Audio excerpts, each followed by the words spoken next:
This your boy CJ Sinclair. And this your girl RINA and C3. Make sure y'all subscribe to CJ and RINA. Alright, today guys, we have a reaction video on 7 eye-opening pieces of history they never taught you in school. Okay guys, I see they're trying to talk. Alright, I know y'all ready, we're ready. Y'all ready? We're ready. Let's get it.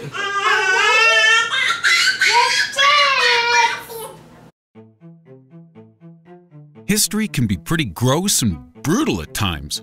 And even though it's important to learn from the mistakes of our past, there are some historical events kids just aren't ready to find out about. For example, did you know Anne Frank's diary was heavily edited? And what about the creepy wedding night shenanigans of William of Orange? Oh, and trust me, you do not want to know what the pervert Christopher Columbus was really like.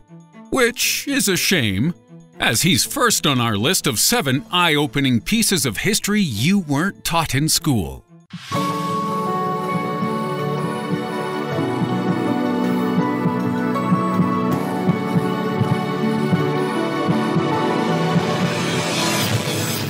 Number 7.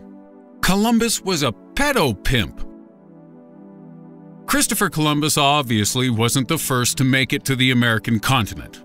Actually, he never set foot on U.S. soil, as it's thought he only visited the Bahamas, Haiti, and Dominican Republic.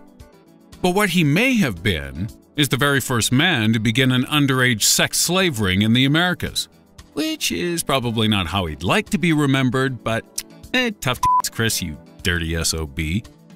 Upon his arrival, Christopher Columbus pressed many native people of the Americas into working down into the mines, as he considered them his property, so much so that he even began selling prepubescent girls, some as young as 9, as sex slaves to his own men, many of whom were known rapists and murderers. He also used native people as food to feed his dogs, mutilated around 10,000 of them by cutting off their hands, and in all was responsible for around 200,000 deaths in Haiti alone. So now you know this. Maybe let October 12th pass without a celebration next year. At 6, the National Socialist soda? For various reasons, YouTube doesn't like it when we mention a certain group of German people and their leader who terrorized the world between 1939 and 1945. So, in lieu of their actual titles, we shall refer to the man who led Germany through this period as Adolf Swiftler and his Fancy Party. Now, in the year 1940, Fancy Germany was placed under an embargo by the Coca-Cola Company due to the naughty things Adolf was getting up to. But Germany needed some soda to wash down all that dry, salty anti-Semitism, which was so popular at the time. So, the head of Coca-Cola Deutschland, Max Keith, decided to create a new product for the German market. He mixed whey, apple pomace, and a bunch of other gross German stuff to create an orange-flavored soda. And that drink is known today as Fanta. Huh, weird how they don't make a big thing about that connection to Fancy Germany in the adverts, ain't it? 5. Victorian death portraits. If your beloved grandpa passed away, how would you grieve him? Would you write a poem? Take a walk in his favorite park? Reminisce about old movies? Or maybe you just prop him up in his clothes and take a picture of his corpse? Smile, Grandpa! You look a little stiff. And why stop at Grandpa? Because the Victorians sure didn't, as they had a habit of photographing everyone, from mom and pop through to dead infant babies, with the bizarre ritual of post-mortem photography starting in the 19th century and continuing well into the 20th. This practice was supposed to help people get through the grieving process, but I'm not quite sure how the agony of losing a loved one would be helped by cuddling up to your dead kids for a picture. This bizarre routine replaced the original method of remembering the dead, which involved painting a death portrait. Imagine that, having to sit still for several hours while your mom's stinky corpse rots beside you. Yeah, that's how I'd want to be remembered. At 4, history's creepiest uncle. Do you have a creepy uncle in your family? You know, that one that leers at you over the Christmas dinner table, offers you $20 to go sing in the shower. But who have we pegged as history's creepiest uncle ever? Enter King Charles II of England, who watched his nephew William of Orange get it on with his new bride on their wedding night. Charles apparently shouted encouragement and cheered as William and his new wife Mary II consummated their marriage. But actually, maybe we've been too harsh on Charles here, because this was a pretty normal practice back in ye olden times. As when a newlywed couple went to bump uglies for the first time, they'd often be watched by their wedding guests, who would drink, dance, shout, and play music, even bringing water and food for the couple in case they needed a bang break. And in royal circles, the more powerful or important you were, the higher the number of people who wanted to watch your wedding night. William of Orange was actually the third of his name, and his father, William II, had an even weirder experience. He was 15 years old at the time, and if you think that's weird, his wife was the 9-year-old Mary Stuart. Eesh.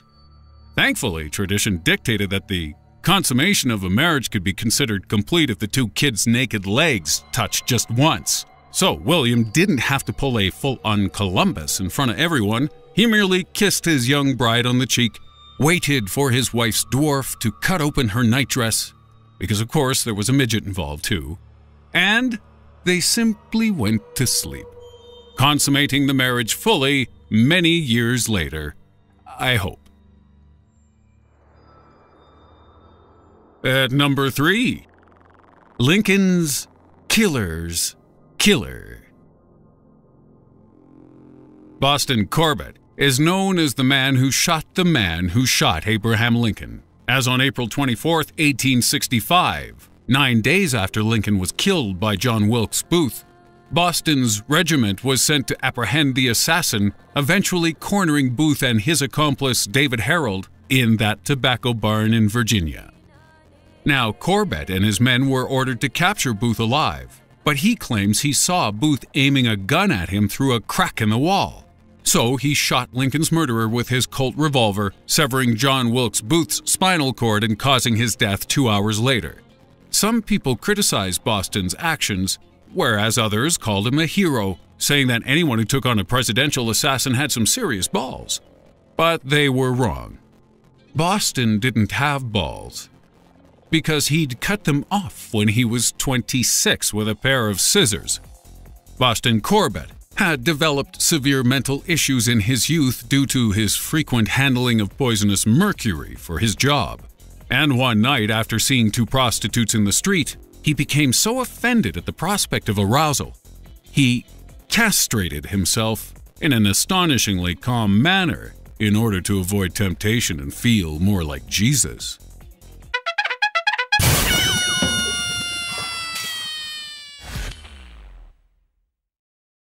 I mean, a cold shower would have been easier, I'm just saying. Number 2, Hooker's Brigade. Did you ever wonder why we call women who sell their bodies for sex hookers? Well, some people believe it comes from a Civil War general called Joseph Hooker. And while there are a few examples of the word being used to describe ladies of the evening before his lifetime, his story is nonetheless pretty darn interesting. General Hooker was generous to his men. He realized that those who fight hard need to play hard, too. And so he hired huge legions of women to follow his troops around and keep the urges of his soldiers satisfied. But such generosity came at a price, because an 1861 report by the Union Army Medical Department discovered that a quarter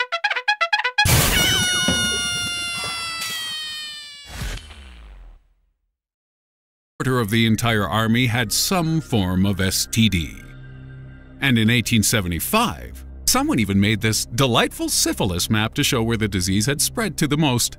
As you can see, the areas where it's dark purple are of most concern, and that applies to either the map or your junk. And at number 1, Anne Frank's diary was edited. The Diary of Anne Frank offers a harrowing, personal account of what life was like for Jewish people under the fancy regime. Yeah, sorry, blame YouTube for us not being able to say that word. Anyway, there are a few interesting stories regarding Anne Frank's diary which you may not know. One of which covers the fact that when it was published as a book, it was missing a whole bunch of personal information.